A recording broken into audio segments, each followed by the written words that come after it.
Sziasztok! Főzünk egy nagyon finom bográcsot, előkészítettünk mindent, be van gyújtva a tűz, már lassan parázsban felakasztottam a bográcsot, ebbe gyorsan beletettem egy 3 kanál mangalicazsírt, és kezdem is a folyamatot gyorsan, hogy nehogy megégjen. Úgy kezdünk, hogy egy nagyon-nagyon pici köménymagot fogunk megpirítani benne, lepattogtatjuk, ezt egy picit lejjebb is engedem most. Tökéletes. Igazság szerint fogunk még dolgozni őrölt köménnyel is, de nagyon-nagyon fontos, hogy ezt a pici egész köményt lepattogtassuk, és gyorsan elmondom, mivel fogunk dolgozni menet közben. Van nagyon-nagyon szép, van 1 kg 30 deka marhahúsunk, ez egy marha lapocka, finomra vágott vöröshagyma, paprika, paradicsom, sárgarépa, fehérrépa, azaz gyökér, zellergumó, zellernek a zöldje, fokhagyma, zöld paprika, hegyes erős pontosabban, só, piros paprika, fekete őröltbors, köménymag, ugye őrölt kömény és burgonya. Tehát így fog összeállni nekünk a gulyáslevesünk. Természetesen csipetkével fogjuk elkészíteni, amit nem sokára bent össze is fogok dolgozni. Tehát itt az a lényeg, hogy pattogjon meg a kömény benne, és így nem lesz ilyen szivacsos, rossz állagú, amikor eszitek. Tehát ez nagyon fontos, és a ételnek nagyon-nagyon jó íze lesz tőle. Most belehelyezem a vöröshagymánkat, nagyon szépen kipattogott.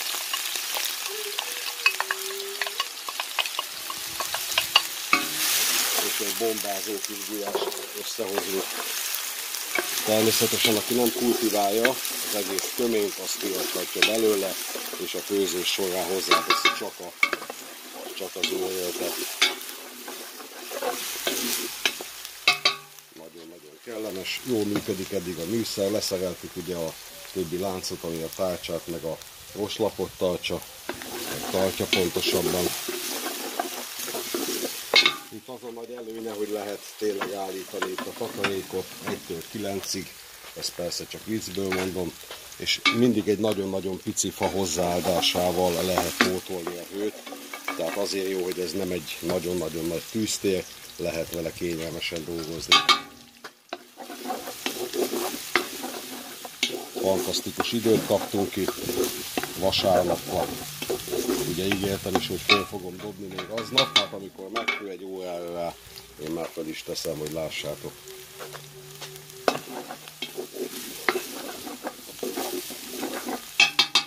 Gyönyörűen le van pirítva a hagymánk, és ebben a helyzetben én már hozzá is kezdem tenni a húsunkat. És lehet, hogy még egy picit ráengedek, így is van.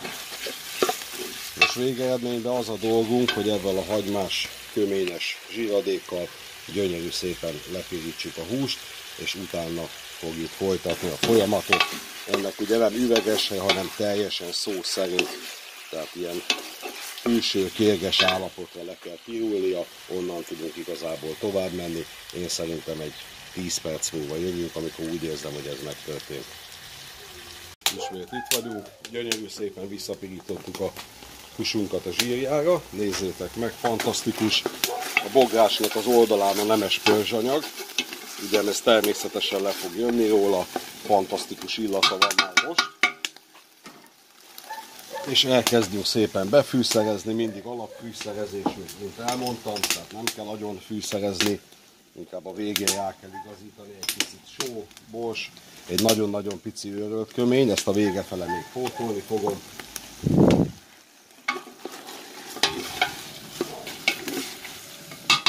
Teszünk rá egy nagyon-nagyon pici piros paprikát. Most tudjátok, hogy a piros paprikának az a tulajdonsága, főleg egy ilyen marha gulyásnál, hogyha sokáig főzitek, el fog menni a színe. Én ebben a helyzetben csak azt mondja, hogy 1 és 2 ilyen kisebb tejáskanállal teszek rá. És a vége fele majd megmutatom, akkor még egy nagyon-nagyon picit bele fogok helyezni. Hát itt kaptatok most egy gyönyörű szép marha pörkölt alapot, hogyha úgy nézem. Teszünk bele egy nagyon-nagyon pici fokhagymát, és ezt is mondom, csak a felét teszem bele. Így körülbelül, meg a vége fele, mielőtt lezárnám majd, vagy pontosabban főhúznám majd, a másik felét is hozzá fogom adni. Tehát végeredményben így kaptatok egy nagyon-nagyon finom marha pörkölt alapot. Ebből egy nagyon-nagyon picit tovább pirítjuk, természetesen a paprika ne égjen meg. Jöhet bele zöld paprika, paradicsom.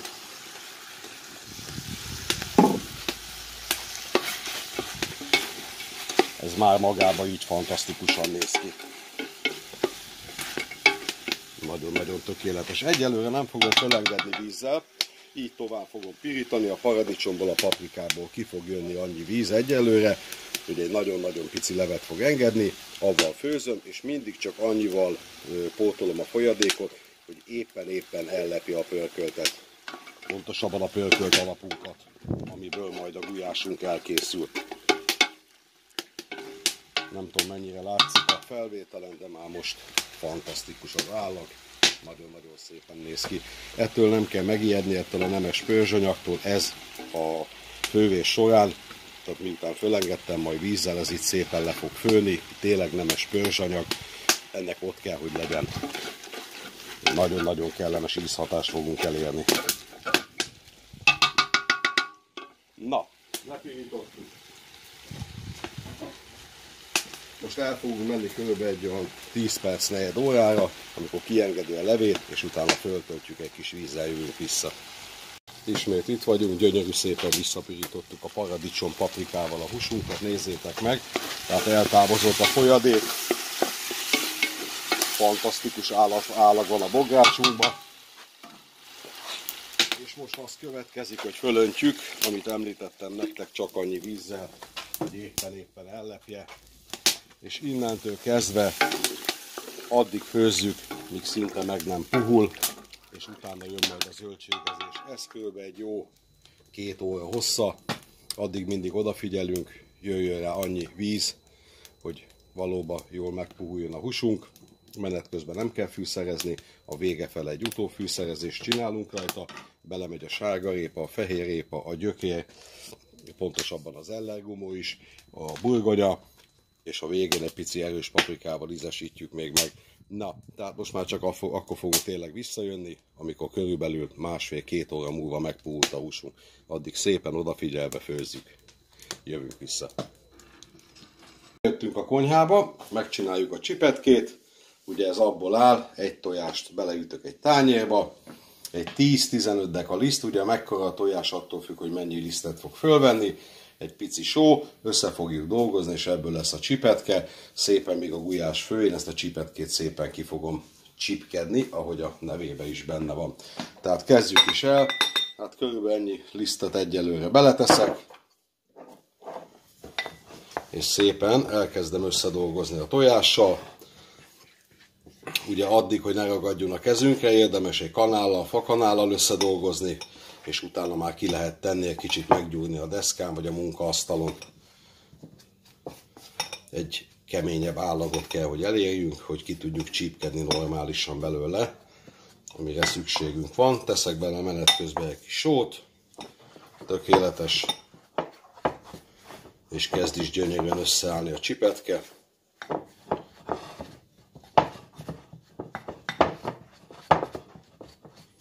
Most már alkalmazom a kezemet, innentől már nem fog elragadni, és szépen nézzétek meg, nagyon kellemesen összeáll a tészta.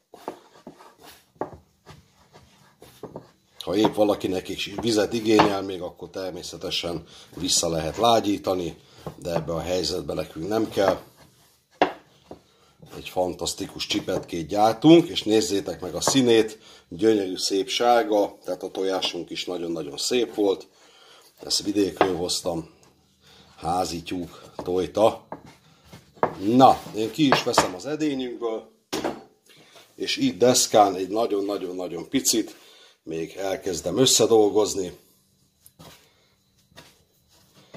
Természetesen ki mennyire szereti a csipetkét, készíthet többet is belőle. Nekünk most egy ekkora bográcsra tökéletes ez a mennyiség. Jó, össze kell dolgozni.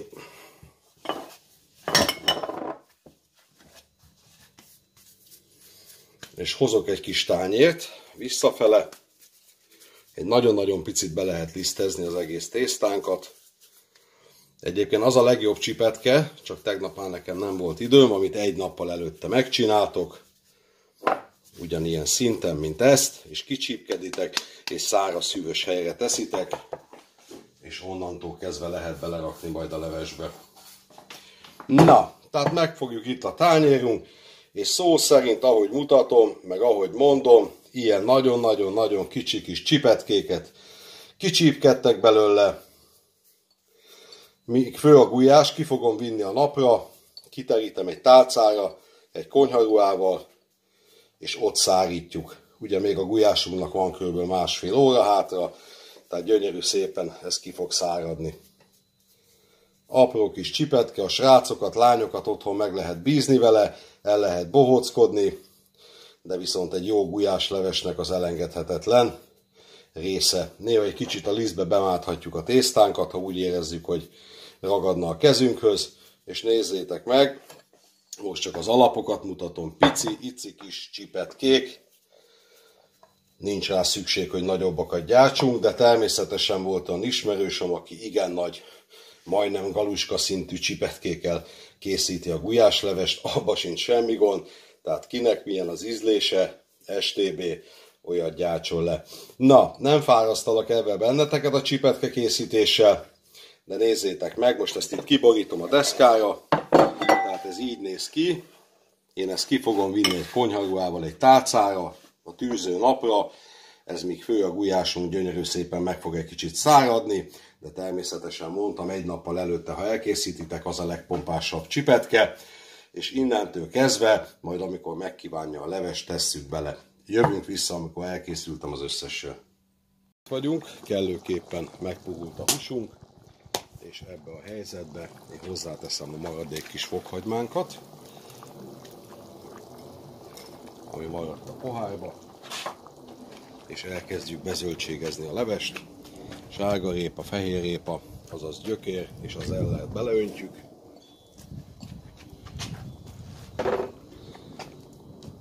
Csodálatos gulyásleves, fantasztikus illata van, és nagyon-nagyon jó íze van már most a húsnak. Egy jó 2 óra hossza telt el. Nagyon-nagyon szép. Egy picit föl fogom húzni most vízzel. Egy kancsóból. És ismételten a forrásponttól számolva, kb. Egy olyan 15-20 percig főzzük, és utána jön bele a burgonya. Közben megcsináltuk a csipetkét, mint látni is, kihoztuk a szellőre, a levegőre, száradjon, nagyon gyorsan szárad, és ezt is bele fogjuk helyezni időbe a gulyáslevesünkbe. Tehát innentől számítva egy jó negyed óra, 20 perc múlva jövünk vissza, és akkor fogom csak a burgonyát belehelyezni, és a legvégén meg az zeller zöldjét tesszük bele, és természetesen a csipetkét is menet közben jövünk vissza. Itt vagyunk, beletehetjük már a burgonyát és a csipetkét, a zöldségek a 15-20 percig főttek, én ezt tiszta vízzel együtt öntöm már bele. És jöhet a csipetke hozzá. Fantasztikus. Egyszer belekeverünk, és készre fogjuk főzni. És miután fölfolt, és majdnem kész van a gulyáslevesünk, még egyszer beleteszek egy paprikasűrítményt, és a zöld zellert, amit összevágtunk, de azt ismételten meg fogom mutatni nektek, ez körülbelül innentől számítva megint egy 15-20 perc, jövünk vissza. Sziasztok, itt vagyunk ismét, megfőtt minden a gulyáslevesünkbe, fantasztikus íze van. Én már utána ízesítettem egy kis sóval, őrölt borssal, őrölt köménnyel, ezt ti is tegyétek meg. És amit mondtam nektek, hogy ugye a paprika színe elmegy főzés közben, én készítettem 1 kanál mangalica zsírral, és egy kanál fűszer paprikával egy keveréket, és ezt a vége fele most fogom belehelyezni. Ezt szépen egyszer összesen át kell forralni, és gyönyörű szép színe lesz a levesnek. És ez már nem tud elmenni belőle természetesen. Ez csak egy kis plusz, hogy mégse ilyen fakó színű leves kapjatok. egyszer ez a része, és most beletehetjük a frissen megvágott zeller zöldjét a legeslegvégén, és összesen annyi az egész, innentől átforraljuk egyszer, és utána már csak tálalni jövünk vissza, benne van minden jóság, megfőtt minden, és egy fantasztikus kis gulyást kaptunk, tehát egy jó 10 perc, egyszer átrottyan, és jövünk tálalni. Én szándékosan nem tettem bele most a hegyes erős paprikát a gyerekek miatt, azt mindenki természetesen saját ízlése szerint helyezheti bele. Még egy-két jó ötlet, hogyha valaki lebbencs gulyást szeretne készíteni, az ebbe a helyzetben most, ebbe a pillanatban még ilyen pirított sütőbe pirított tésztát beledobhat, pár szeletkét, tördelt tésztát, akkor nagyon finom lebbencs gulyás kap, vagy ha palóc gulyás szeretne csinálni, akkor egy kis zöldbab, egy kis citrom, egy kis tejföl bele, kapor és egy fantasztikus palóc gulyást tud kapni. Na, tehát jövünk vissza, 10 perc, negyed óra és tálalunk. Visszajöttünk, elkészült a fantasztikus gulyáslevesünk, megpúlt benne minden, nézzétek meg, fantasztikus lett, tele zöldséggel, hússal, csipetkével, egyszerűen egy orbitális levest főztünk, kipróbáltuk a szekeret, tökéletesen működik, úgy mint a tűztér, úgy mint a bogrács, teljesen nagyon hálás, ezzel majd nagyon finom kis húsokat is fogunk sütni, jövő héten egy jó vasalcsirkét csinálunk, majd rajta kitaláltam jó asszonymódra, de hát maradjunk a gulyásnál, tehát próbáljátok ki, készítsétek el, akár fazékba otthon, akár kinn a grillen, pontosabban a tűzhelyen, tehát bárhol meg tudjátok csinálni, egy nagyon-nagyon-nagyon finom gulyásleves ez. Kitálaltunk egy adag ételt, nézzétek meg, kis hegyes erős paprikával, friss kenyérrel, nagyon-nagyon tartalmas gulyáslevessel, a csípőset szándékosan nem tettem bele a gyerekek miatt, de ez ott van, ahol kell ez a gulyásleves, minden jó benne van, ami csak létezik, és most leülünk, elfogyasszuk. Na hát fogadjátok szeretettel még egyszer, ez a mi gulyáslevesünk, amit mi készítünk, így készítjük, biztos sokféle verzió van még, de ez egy nagyon-nagyon kellemes gulyásleves recept. Ha valakinek van kedve, mint mondtam, egy jó lebbencs gulyást is gyárthat belőle, kis pirított csuszatésztával, vagy lebbencs tésztával természetesen, vagy egy jó palóc gulyást, zöldbab vele, tejföl, citrom, kis kapor, és egy fantasztikus palóc gulyás lehet varázsolni belőle. Na, el is búcsúzunk, leülünk étkezni, ha van kedvetek, tényleg csináljátok meg, nagyon-nagyon egyszerű, semmilyenféle szaktudás nem igényel az egész. Utolsó szó jogán, nem is mondom el, akinek van kedve, iratkozzon föl, akinek tetszenek a videók, és aki fel van iratkozva, annak meg nagyon-nagyon szépen köszönjük, hogy néz minket, jövünk a következő videóval, sziasztok!